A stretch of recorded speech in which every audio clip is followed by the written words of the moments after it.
तुझा उल्लेख जसा आला तुझ्या बोलण्यातून, की आपल्याकडे नेहरू किंवा गांधींपासून इमेज बिल्डिंग हे होत आलंय. पण ही जी गरज आहे किंवा हे जे फील्ड आहे, हे जे विस्तारलं गेलं ते 2014 नंतर.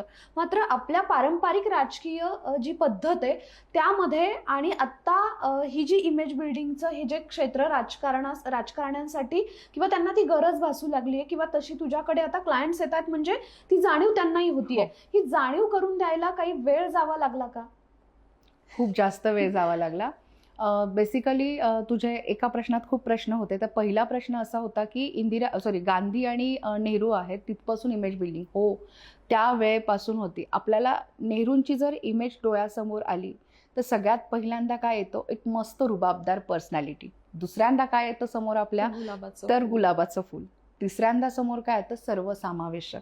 जी चाचा उपाधी ज्यांना मिळाली, आजपर्यंत चाचा उपाधी जी मिळाली आहे त्याच्यासाठीचं कोणतंही मिक्स किंवा कोणतंही आपल्याकडे गोष्ट नाहीये की का मिळाली. ते इमेज बिल्डिंग आहे की त्या व्यक्तीला दिलेलं नाव. मग तिथून पुढचा जो बालदिन किंवा ह्या गोष्टी आहेत, ह्या प्लॅनिंगच्या गोष्टी आहेत. आणि दुसरी महत्वाची गोष्ट की त्यांच्या कपड्यांमुळे त्यांना जगभरामध्ये ओळख मिळाली, हे आपण अमान्य करू शकत नाही.